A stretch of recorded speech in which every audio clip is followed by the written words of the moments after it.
Part 2 में हम देख रहे हैं अब कि वृत्त जो होते हैं और त्रिभुज होते हैं, आयत होते हैं, कब समरूप होते हैं देखते हैं। चलो शुरू करते हैं। कोई भी दो वृत्त, जैसे एक ये वृत्त है हमारा, एक दूसरा ए वृत्त है, ठीक है। तो कोई दो वृत्त समरूप आकृतियां होती हैं। समरूप तो हैं, समरूप का मतलब होता है समान रूप उनका होना चाहिए। जैसे कि एक बालक हो, एक बुढ़ा व्यक्ति हो, ठीक है, कपड़े एक ही रंग के पहने हो, ठीक है, तो उनको हम समरूप कह सकते हैं कि एक ही रंग के उन्होंने कपड़े पहन रखे, लेकिन उनका जो साइज है वो डिफरेंस है। उसी तरीके समरूप में वही होता है कि एक ही आकार में तो दिखेंगे, आकार तो जैसे गोल इसका है तो गोल इसका है, त्रिभुज जैसे समरूप आयतीय बना हुआ, आयतीय बना हुआ है, लेकिन डिफरेंस क्या है, साइज का डिफरेंस है। तो वैसे ही साइज का समरूप में डिफरेंस होता है। सर्वांगसम में ऐसा कुछ नहीं होता। सर्वांगसम से ये दो वृत्त बनाए गए हैं, तो इनमें इनकी त्रिज्याएं जो बीच की होंगी ये बराबर होंगी, ये जो बीच की त्रिज्याएं होंगी ये बिल्कुल सेम होंगी, लेकिन इसमें त्रिज्याएं होंगी डिफरेंस। हाँ, इसकी कोई छोटा वृत्त है तो छोटी त्रिज्या होगी, ये बड़ा वृत्त है तो इसकी बड़ी त्रिज्या होगी। तो इसको पढ़ेंगे, बहुत ध्यान समझेंगे, हाँ, समझ में आता चला जाएगा, ठीक है। कोई भी दो वृत्त समरूप आकृतियां होती हैं, किंतु इनका सर्वांगसम होना आवश्यक नहीं है। किंतु ये सर्वांगसम नहीं होंगे। यदि इन वृत्तों की त्रिज्याएं बराबर हैं, इन वृत्तों की त्रिज्याएं बराबर हैं तो ये सर्वांगसम आकृतियां कहलाएंगी। अगर इन वृत्तों की त्रिज्याएं बराबर हैं, जैसे हम दो वृत्त बनाएंगे, जैसे हम एक वृत्त ये बना लेते हैं, ये एक वृत्त हमने ये बनाया, ठीक है, और इससे ही आकार के एक हम प्रकार पेंसिल की सहायता से एक वृत्त और बना लिया, ठीक है।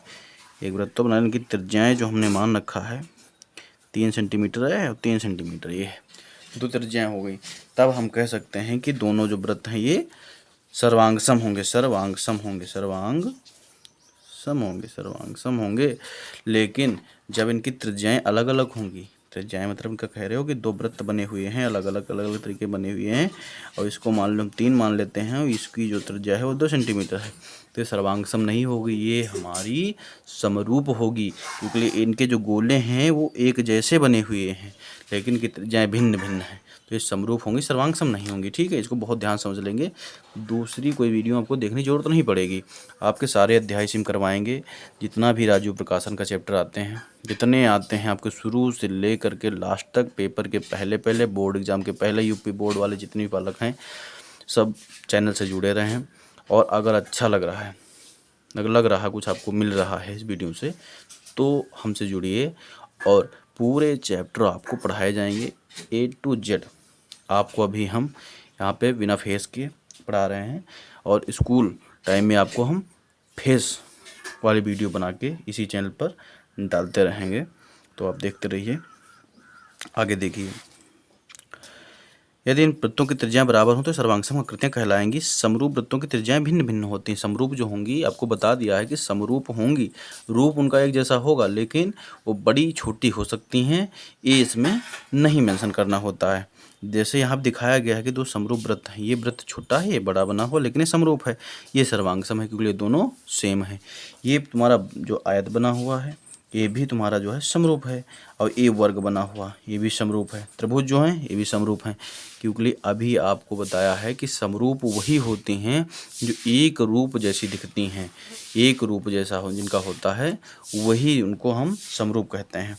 तो कोई भी दो वृत्त आयत हमेशा समरूप होते हैं, कोई भी दो वर्ग हमेशा समरूप होते हैं, कोई भी दो समबाहु त्रिभुज हमेशा समरूप होते हैं, ठीक है। तो अब यहाँ पे एक मेजर फैक्ट आता है, यहाँ पढ़ने के लिए आपको एक मेजर फैक्ट दिया जाता है कि सभी सर्वांगसम आकृतियाँ समरूप होती हैं। सर्वांगसम सभी होंगे तो समरूप होंगी।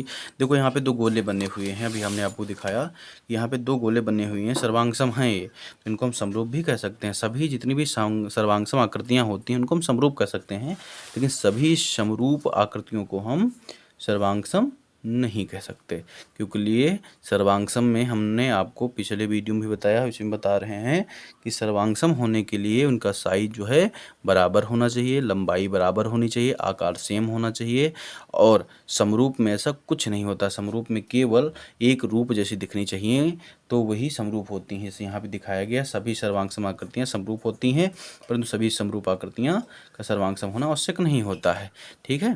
तो ये आपको समझ में आ गया होगा, ठीक है। आगे पार्ट में हम आपको 6.1 करवाएंगे, 6 पॉइंट अभ्यास प्रश्नावली 6.1 राजीव प्रकाशन है। राजीव प्रकाशन CRT बेस्ड है। जितने भी इसमें प्रश्नावलियाँ हैं सारी की सारी आपको क्वेश्चन मिल जाएंगी और आप देखते रहिए। ठीक है, धन्यवाद।